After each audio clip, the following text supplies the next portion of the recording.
He's asking for 10 years in prison, which is far less than the maximum you could get. You're looking at life in prison, which would mean you wouldn't even be reviewed for parole until you did 30 years. Yes, sir. I would honestly say I did honestly commit a crime out of let's say madness. You feel me? Somebody did cheat on the game. Welcome to a case that will leave you breathless. A 19-year-old stands before the court pleading guilty to aggravated robbery. But this isn't just a crime, it's a lesson in power, fear, and the devastating impact of a single decision. Ashton Wilson, young and seemingly remorseful, faces a potential life sentence after a gambling dispute turned into a robbery at gunpoint. Was it a moment of youthful rage or a dangerous show of dominance that left a victim scarred for life? As the defense argues for leniency and the prosecution demands prison time, the judge delivers a chilling reality check. Get ready for a courtroom showdown where every word carries weight and every second inches closer to a life-altering verdict. All right, 24 CR 1327, you are Ashton Marvin Wilson, Yes, sir. present with your attorney, Mr. Dusler, and the state's attorney. Earlier, you pleaded guilty to this first-degree felony of aggravated robbery. A pre-sentence report has been prepared. Have the parties had an opportunity to review it? And are there any corrections or changes to it? We have reviewed it, and there are no corrections. Not from the state, just. It's made a part of the record for all purposes. The agreement is whatever sentence shall not exceed a cap of 10 years in prison. So we would be looking at no less than 5, nor more than 10 years confinement in prison, or deferred or unadjudicated probation would be an option. Because a firearm was used in the commission of this offense, regular probation is not an option. Do you understand all of this? Yes, sir. Okay. Go ahead, Mr. Dusler, you may go on behalf of this defense. Your Honor, he's asking the court for deferred adjudication probation. This young man is 19 years of age. He has no felony criminal history, very little history of any kind. As the PSI correctly points out, he did not grow up with a very good social structure. His father has been incarcerated. His mother has had criminal trouble as well. But he's trying to keep his life in order. This was a very stupid thing that he did. We've talked about it. There was a dispute among a bunch of people that they had been gambling together. They had some problems. He wanted his money back, and pulling a gun on somebody and brandishing a firearm, it's not the thing to do. I think he recognizes that. He's been sitting in jail a good while now. Here, the court outlines a serious sentencing, range 5 to 10 years, with regular probation off the table due to the use of a firearm. Notice how the defense tries to present the defendant as a young man on the edge of redemption. But let's not ignore the weight of an aggravated robbery charge. Deferred adjudication sounds lenient, but it's a legal gray zone. If violated, the full force of punishment can still come crashing down. Would you trust someone who pulled a gun over a game to follow the rules of probation? Let us know your take in the comments. The one positive thing on his behalf that I've talked with him about is he is still trying to complete school. He's in the 12th grade in high school, and he's further along than a whole lot of other people in his situation at this age. He wants to complete his high school education and live a productive life. And he realizes that this was one really, really stupid thing, and he feels like the court will give him an opportunity. He could successfully complete probation, and by the opportunity of deferred adjudication, if he does successfully complete it, it keeps this young man from having a felony conviction, which I think would really benefit him in the future. Have I pretty much said everything correctly? Yes, sir. Is there anything else that you want to add for the judge? Yes, sir. You said it pretty much. Okay. We're asking for deferred, Your Honor. Stay. Judge, this is how our society's become. Evidently, you have a dispute over something, you pull guns. And this was 4 individuals robbing 1 individual, and they were just out having a good time hanging out. And next thing you know, they're accusing somebody of cheating and start pulling out guns. They robbed this individual. You can see that he's scared. He's afraid of retaliation when this young man gets out. He thinks that this person should go to prison. So we would ask for the 10 years, Judge, the cap. Mr. Wilson, what would you like to say? Um, Did you hear what he just said? yes, sir. He's asking for 10 years in prison, which is far less than the maximum you could get. You're looking at life in prison, which would mean you wouldn't even be reviewed for parole until you did 30 years. Yes, sir. I would honestly say I did honestly commit a crime out of madness. You feel me? Somebody did cheat on the game, but So you quite naturally threaten them to kill them with a firearm.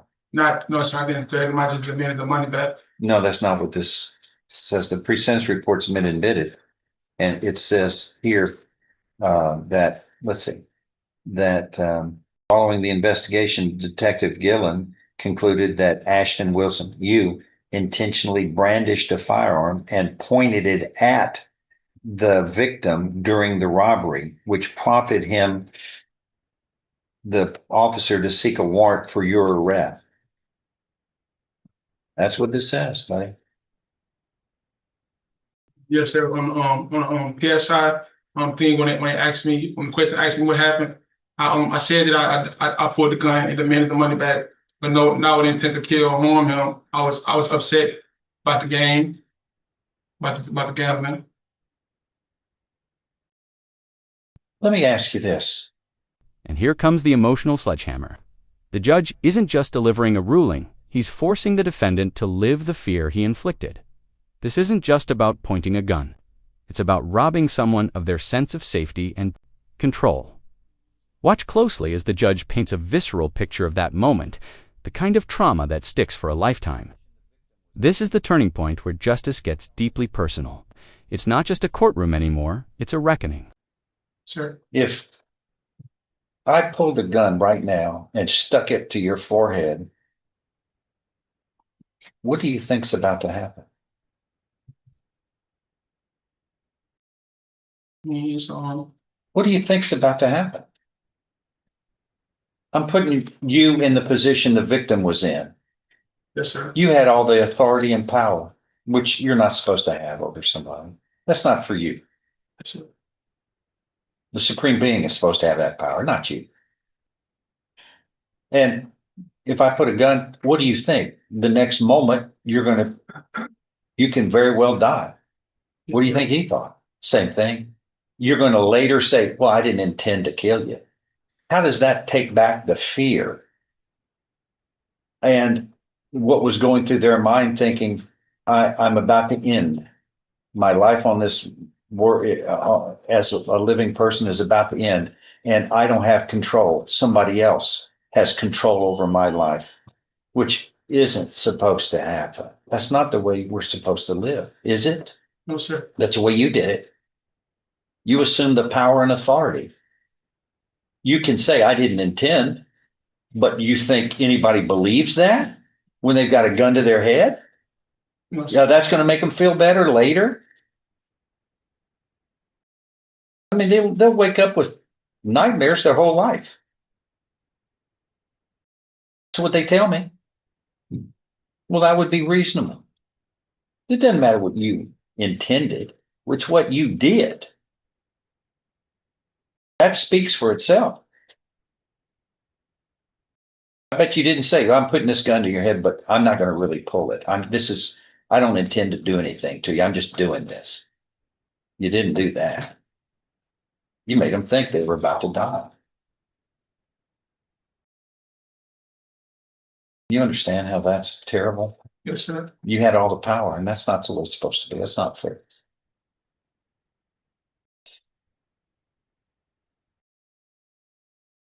He's asking for 10 years in prison, which isn't unfair. I'll bet you the victim kind of feels like, what am I supposed to do? I got to live with this my whole life. And he just gets 10 years. And then he's released. I'm the one that suffers my whole life. Okay. That seems awfully unfair. You're not supposed to put people in a position. But when you take out a gun and you point it at them and threaten them and say, what was taken from them here? What was taken from him? This part is loaded with contradictions. Wilson insists no money was taken, only marijuana then backpedals under pressure. He's dodging details, but the facts remain. A firearm was brandished, and someone walked away terrified. The victim's version $800 and personal items stolen rings far more credible. Why? Because trauma remembers.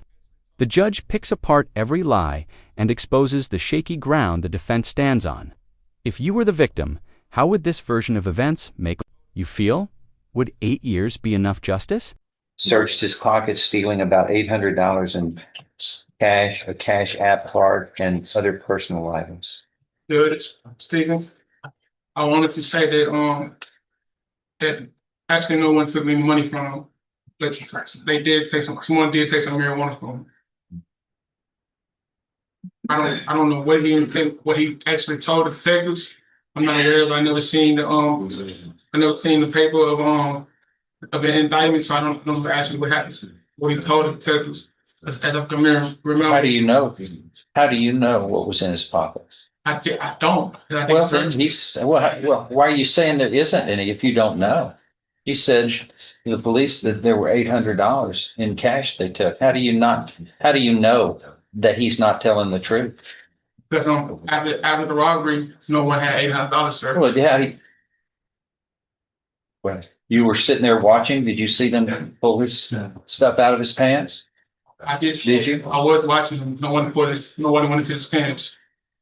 Sir? I shot, yes, sir. I was watching him. No one went into his pockets. Well, where'd they get the marijuana from? He had a bag of marijuana. Where? He got it from the trunk, sir. From the trunk of the car.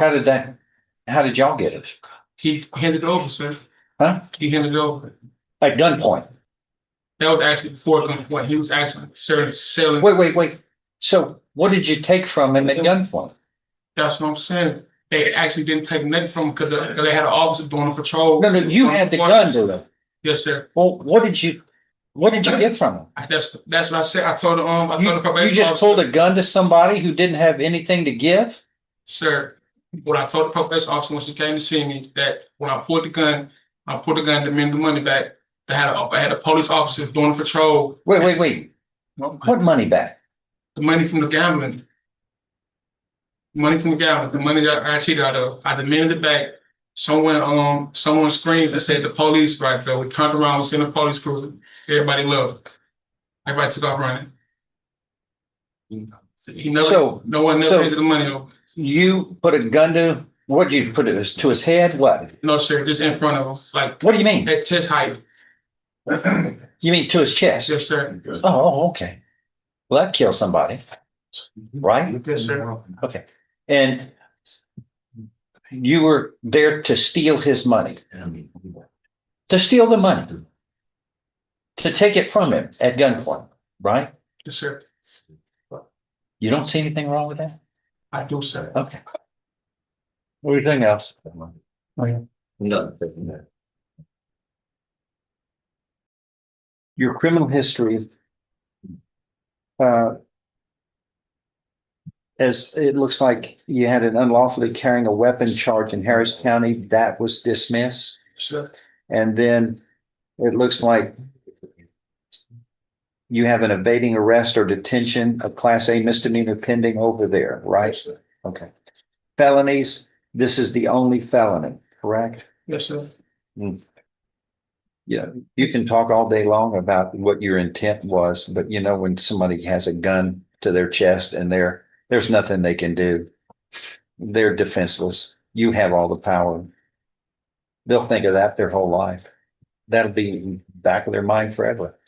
It's what haunts people forever. It's a nightmare that they have to live with. You understand? That's what you did. I mean, that's the punishment. I mean, that victimizes them forever. They just don't forget it. All right. I'm going to find that you were pleading guilty voluntarily.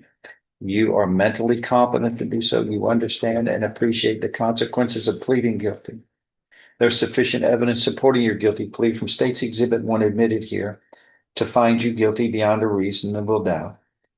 I now find you guilty beyond a reasonable doubt of this first-degree felony of aggravated robbery. I am going to follow this agreement. You are hereby sentenced to confinement in the Institutional Division of the Texas Department of Criminal Justice to serve a term of 8 years. You will be given credit for all time served. The judgment shall reflect an affirmative finding that a deadly weapon, namely a firearm, was used in the commission of this offense. You are facing life imprisonment on this. You know that. You must do better. You must not harm people like this. Anything else, that is it. And just like that, the sentence is in 8 years in prison. No probation, no deferment, just cold, hard time.